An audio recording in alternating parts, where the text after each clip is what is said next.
Hey guys, it's Core Ross and welcome to 6 News. So today we have the patch notes for Operation Steel Wave, and I'm also going to throw in some additional information that I got playing it as well.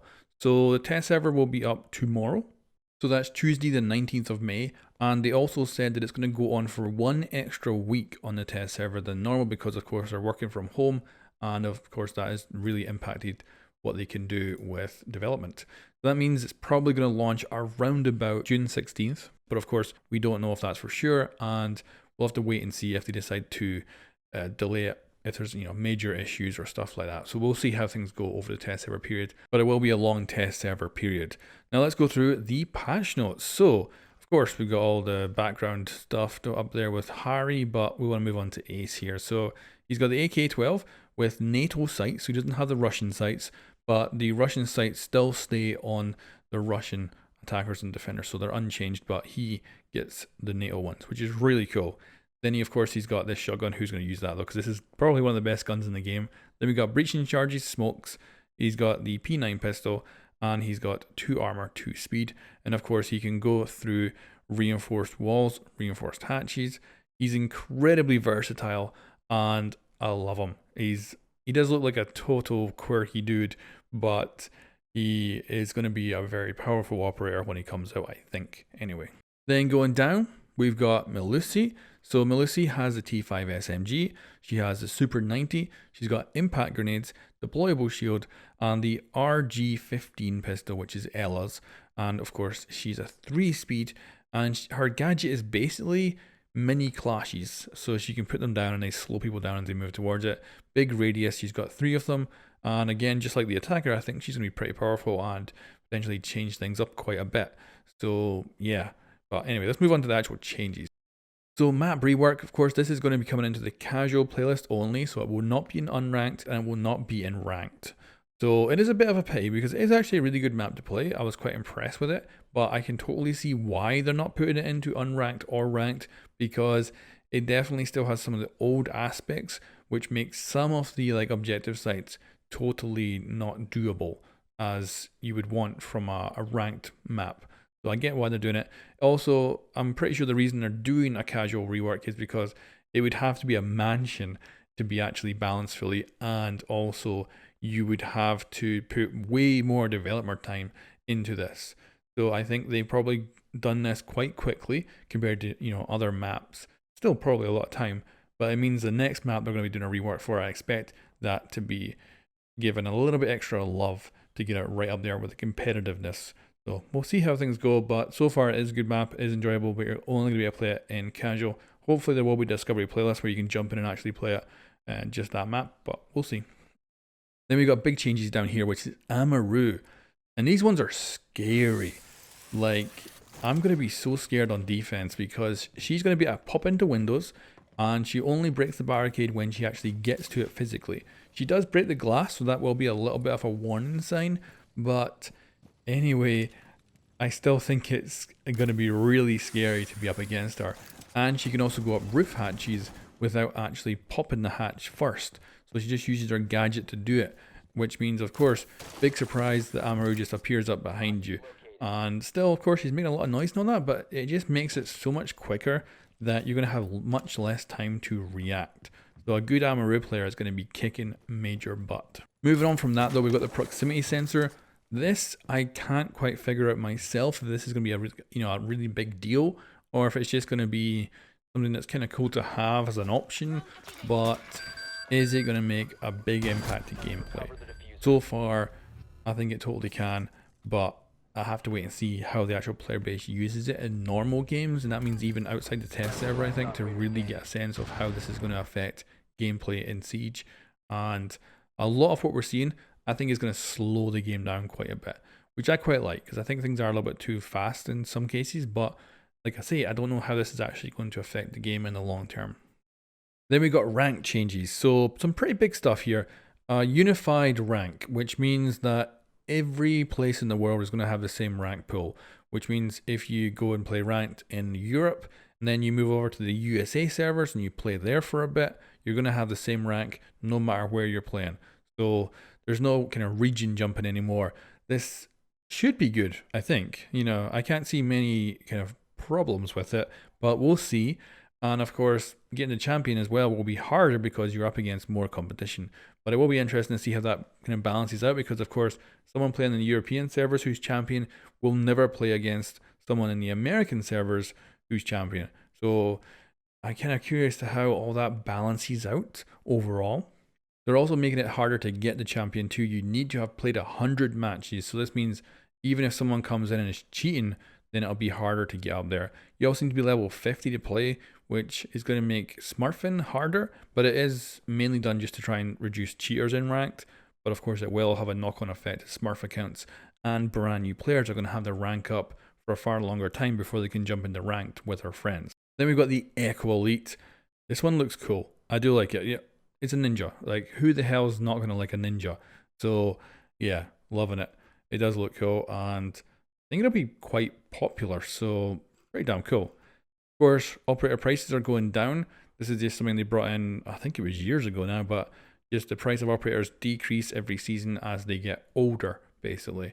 And we've got the seasonal skins. So I did not see these in the game. They were not in my build of the new season. So I'm curious to what these will actually look like in game, but they look pretty damn nice, I gotta say. Then moving on from that, we've got operator balancing. So there's a lot of very interesting things in here. So Clash's SMG, they are going to change the site on it. So it's the same site, like it has the same housing and all that, but they've changed the red dot to use the green triangle instead. And I don't know, you might like that, you might dislike that. I don't know what you're going to make of it, but I didn't have any issues, and actually using that SMG is quite fun, especially on Callie, who now has that down here. We'll get to that in a minute. So for Echo here, we've got remove the camera shake from Yukai's concussion effect. Also, the length of the effect is fixed now, because if you moved when you were under the effect, it would last longer. So that is no longer the case. And he's losing deployable shields and getting impact grenades. Quite interesting, and we'll have to see how Echo players think about that. And then we've got a finger change here. So this is interesting. Increasing base HP to 30 from 5. And this is to teammates that have been revived by Finka's nanobot. So they're going to have more health. And down below, players will stand up with 50 HP, 30 for own base HP, plus 20 from Finka boost. It's interesting anyway. Then we've got Kaid. He's getting the French Magnum as an alternate secondary option for pistols. We don't have to take the one with the ACOG if you don't want to. And then we've got Callie here. So they're actually reducing the explosive lance's fuse time down to 1.5 seconds from 2.5. Huge buff. This is actually going to make a big difference, because normally you had enough time to pick up quite a few batteries or other gadgets before it went off. Now it's going to be far, far harder to do that. They've also made the recoil for the sniper rifle better, it looks like. So we'll see how that plays out. And of course, they're giving her Clash's SMG as a secondary option, which is a pretty decent SMG. So that's good. And of course, you don't use it that much on Clash.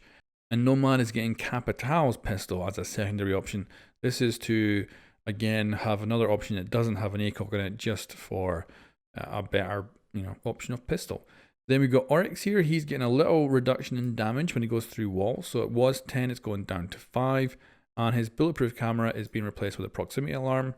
Then they're adding the angled grip to Oryx's MP5. So could be quite interesting.